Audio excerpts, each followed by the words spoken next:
मैं चंद्रशेखर जोशी, देवभूमि टुडे में आपका स्वागत है। जिला पंचायत का ये भवन राजनीति की पहली सीढ़ी है, खासकर उत्तराखंड के संदर्भ में।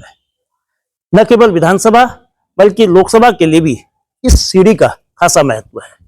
उत्तराखंड से केंद्र में प्रतिनिधित्व करने वाले इकलौते राज्य मंत्री अजय टम्टा का राजनीतिक सफर भी इसी इमारत से यानी कि जिला पंचायत से शुरू हुआ था। वो अल्मोड़ा जिला पंचायत के 1997 में अध्यक्ष रहे, लेकिन जिला पंचायत की जो महत्ता है राजनीति के सफर और राजनीति के शिखर तक पहुंचने के लिए वो इतनी भर नहीं है।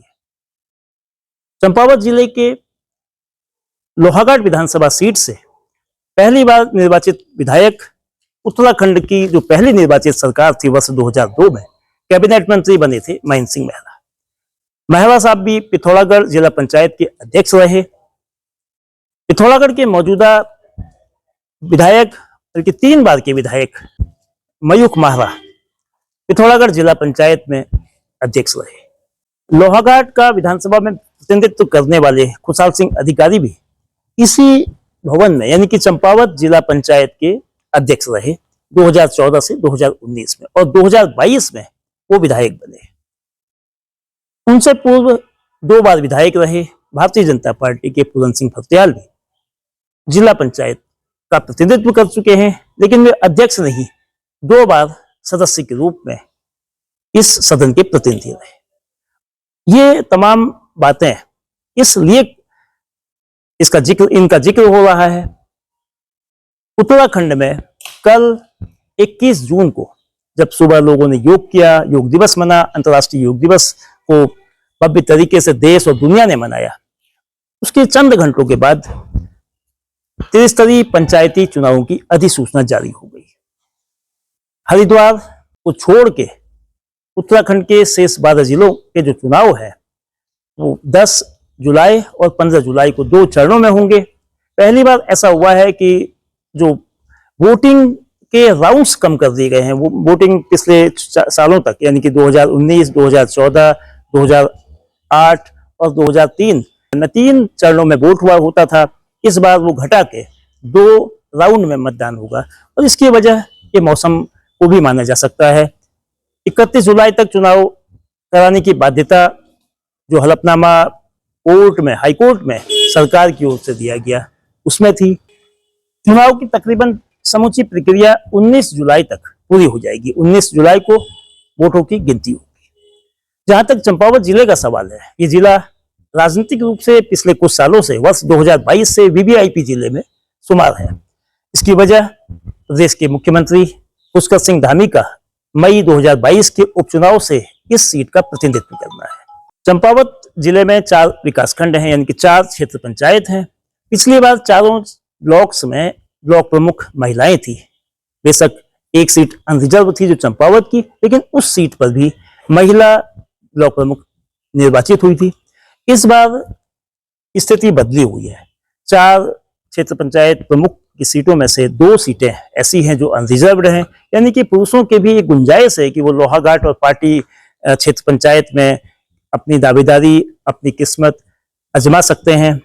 जबकि बाराकोट की क्षेत्र प्रमुख की सीट इस बार अनुसूचित जाति महिला के लिए की गई है। 2003 में भी वो सीट अनुसूचित जाति महिला के लिए थी, यानी कि दूसरी बार बाराकोट की सीट को एससी वुमेन के लिए किया गया है। चंपावत सीट पिछली बार 2019 में बेशक यहाँ महिला प्रमुख रही, लेकिन सीट अनरिजर्व थी। उससे पूर्व के चुनाव में 2014 में चंपावत की सीट शेड्यूल्ड कास्ट महिला के लिए थी।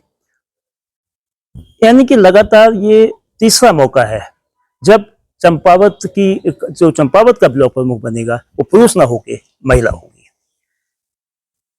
जिला पंचायत चंपावत के जिला पंचायत का जहां तक ताल्लुक है, अक्सर विवादों से रहा है। ये बात दीगर है कि 2019 के जिला पंचायत अध्यक्ष के चुनाव मतदान की नौबत नहीं आई। ज्योति राय निर्विरोध जिला पंचायत अध्यक्ष बनी, लेकिन जिला पंचायत में जो टसल रही है, जो विवाद रहा है, जो टकराव रहा है, वो बहुत कांटे का अक्सर रहा है। 15 सीटों में से इस बार 6 सीटें अनारक्षित हैं और 9 सीटें रिजर्व हैं। अभी अध्यक्ष पद को लेकर जिला पंचायत अध्यक्ष पद रिजर्व होगा अनरिजर्व होगा, ये अभी तस्वीर साफ नहीं है। प्रदेश के सभी 12 जिलों में जिला पंचायत अध्यक्ष की सीट को लेकर इन चुनावों के बाद, यानी कि अध्यक्ष के चुनाव से पूर्व उनको लेकर तस्वीर साफ होगी। लेकिन तमाम राजनीतिक दल, तमाम नेता, सत्ता के विपक्ष के तमाम प्रतिनिधि इन चुनावों को लेकर अपने अपने तरीके से समीकरण, अपनी अपनी बिसातें बिछाने लगे हैं। ये चुनाव क्यों महत्वपूर्ण है? चंपावत जिले का तकरीबन 85% क्षेत्र ग्रामीण इलाके में आता है, यानी कि अधिकतर मतदाता, अधिकतर लोग गांवों से ताल्लुक रखते हैं। 2027 का चुनाव बहुत दूर नहीं है।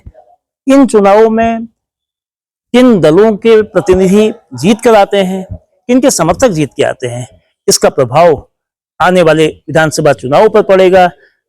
विधानसभा चुनावों का रास्ता आसान हो, राह कटीली ना हो, इसके लिए तमाम दिग्गज नेता अपने अपने प्रतिनिधियों को जिताने के लिए एड़ी चोटी का जोर लगाने लगे हैं।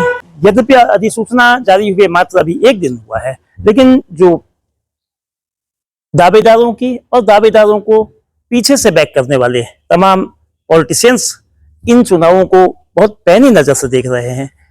सत्ता पर काबिज होने के लिए ब्लॉक प्रमुख, जिला पंचायत सदस्य और बाद में अध्यक्ष, वहीं ग्राम पंचायत के जो प्रधान हैं उनको लेकर भी इस बार चुनाव काफी चुनौतीपूर्ण हो सकता है, क्योंकि 2027 के चुनाव पर सबकी नजर है। तो त्रिस्तरीय पंचायत का कोई भी छोर ग्राम पंचायत, क्षेत्र पंचायत और जिला पंचायत में नहीं चाहते हैं कि उनका विरोधी आए।